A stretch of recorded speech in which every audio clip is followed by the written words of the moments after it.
15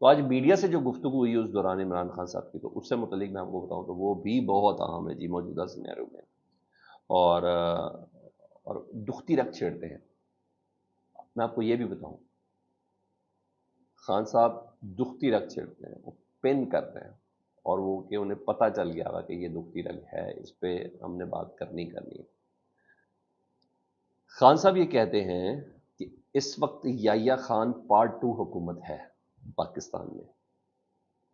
مشرقی پاکستان کے لوگ پاکستان کو چھوڑنا نہیں چاہتے تھے، وہ لوگ حقوق چاہتے تھے، طاقت کا استعمال کر کے انہیں علیحدگی کی جانب دھکیلا گیا یحییٰ خان صاحب کی طرف سے۔ یحییٰ خان نے اپنی طاقت کے لیے جیتی ہوئی جماعت کو اقتدار نہیں دیا۔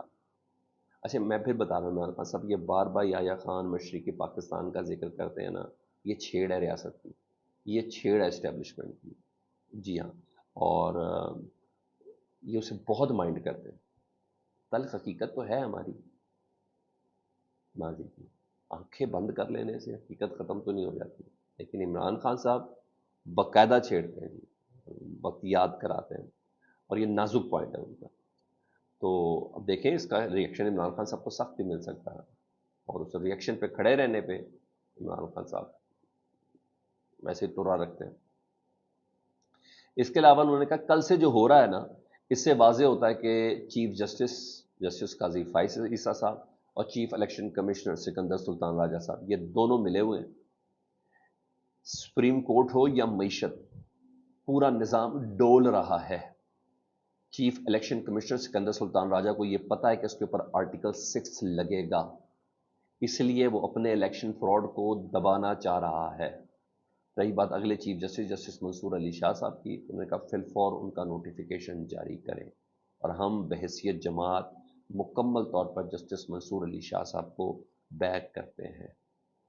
یہ الیکشن فراڈ کو کور کرنے کے لیے، سر یہ جملہ بڑا اہم ہے، یہ الیکشن فراڈ کو کور کرنے کے لیے سپریم کورٹ یا ہائی کورٹ اس میں اپنے ججز لانا چاہتے ہیں، تاکہ یہ انہیں اپنے تابع کر سکیں اور اپنی مرضی کے فیصلے کرا سکیں۔ سر میرا خیال ہے کوئی دقیقہ فروغ گزاش نہیں چھوڑا عمران خان صاحب نے۔ عام طور پر اس طرح کے جملے ایون فیلڈ کے باہر بولے جاتے ہیں، جب بندہ باہر ہو، جب بندے کو یہ پتا ہو کہ ملٹری کورٹ میں لانے کے لیے پورا ماحول ایک بنایا جا رہا ہے، پتا ہو 190 ملین پاؤنڈ میں اندر دینے کے لیے پورا ماحول بنایا جا رہا ہے، اس موقع پر اتنی سیدھی اور واضح گفتگو کرنا، چاہے حکومت ہو، چاہے جوڈیشری کے راز ہوں، چاہے دیگر طاقتوروں کی پلاننگ ہوتی ہے، یہ عمران خان صاحب ہی کرتے ہیں۔ ہم ان کے ریئیکشنز دیکھتے ہیں، حالانکہ آج ان ریئیکشنز میں پاکستان کا خیال آ گیا۔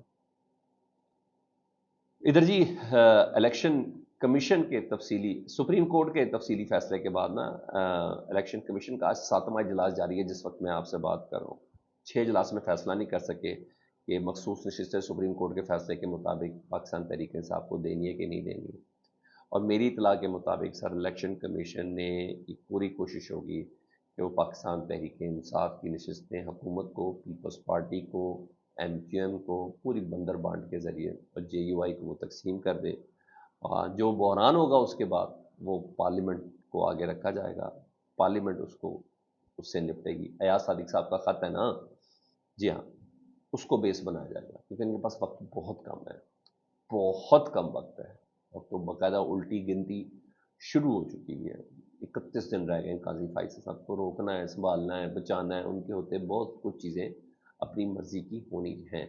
ادھر انصار عباسی صاحب کی سٹوری، میں اس سٹوری کو تھوڑا احتیاط سے پڑھتا ہوں، لیکن وہ کہتے ہیں کہ میثاق جمہوریت میں جو کہا جاتا ہے نا کہ آئینی عدالت، کل بلاول صاحب نے کہا نا کہ ہم نے تو میثاق جمہوریت پر یہ پوائنٹ تھا کہ آئینی عدالت ہونی چاہیے ہونی چاہیے ہونی چاہیے، انہوں نے کہا بھائی میثاق جمہوریت صرف آئینی عدالت نہیں ہونی چاہیے، میثاق جمہوریت میں کچھ اور چیزیں بھی ہیں، ان کے اوپر ذرا غور کریں، اور پورا پوائنٹ ہے، پورا کالم ہے، لیکن جو مجھے سب سے انٹرسٹنگ لگا وہ میں آپ کو بتا رہا ہوں۔ وہ کہتے ہیں میثاق جمہوریت میں یہ بھی طے ہوا تھا تمام سیاسی جماعتوں کے ساتھ کہ تمام خفیہ اداروں کے جو سیاسی ونگز ہیں، چاہے ڈی جی، چاہے آئی ایس آئی ہو، چاہے ایم آئی ہو، چاہے کچھ اور چیزیں ہوں، اور چاہے آئی بی ہو، کچھ بھی ہو، لیکن تمام خفیہ اداروں کے جو سیاسی ونگز ہیں ان کو ختم کرنے اور انہیں منتخب حکومت کے سامنے جواب دینے کا وعدے کا بھی ذکر کیا. میں نے کہا یہ بھی وعدہ ہے؟ میں نے کہا اس پر تو آپ لوگ کوئی بات نہیں کرتے. اس معاہدے پر یعنی میثاق جمہوریت پر جزوی طور پر عمل کیا گیا. وہ کہتے ہیں 18 برسوں کے باوجود اب تک یہ وعدے وفا نہیں ہوئے. آپ صرف آئینی عدالت کی طرف نہ جائیں کیونکہ اس میں آپ کا معاملہ ہے نا. ہاں جی، خفیہ ایجنسی کے ونگ ختم کریں. اور بہت سے معاملات کی جڑ یہ ونگز ہی ہیں، یا ان کے اوپر ڈال دیا جاتا ہے یا ان سے کرا لیا جاتا ہے. اور ان کے بجٹ بھی دفاعی کمیٹی کے ہاتھوں تھے.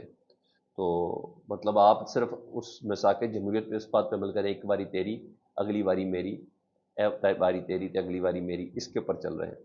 اور آئینی عدالت بھی آپ اس لیے لانا چاہ رہے ہیں کیونکہ آپ کا اپنا فائدہ ہے کہ آپ کو آئینی ترمیم لے کے آنی ہے. آئینی ترمیم کے مطابق آپ کو اپنی مرضی کے جج لانے ہیں. آپ کو اپنی مرضی کے جج لانے، چاہے ہائی کورٹ میں چاہے سپریم کورٹ میں.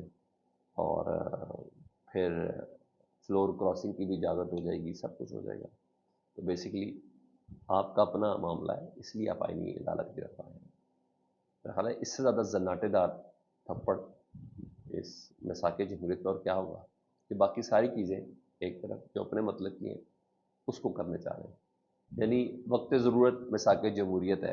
اور سر اگر اتوار کے دن میں پھر بار بار بول رہا ہوں سر، میں مولانا صاحب کی سیاست کو اتنا پسند نہیں کرتا، لیکن اتوار کے دن اگر مولانا صاحب پی ٹی آئی کے ساتھ کھڑے نہ ہوتے نا تو یہ ساری نا، یہ جو اب بلاول سب تقریریں کر کے سب ختم تھی. اس رات تو انہیں گول مول کر کے سارا آئین چینج کر چکے تھے. یہ تھا 26ویں ترمیم میں. فیڈ بیک سے متعلق ضرور آگاہ کریں. اپنا بہت خیال رکھیں. اللہم صلی علی محمد و علی محمد.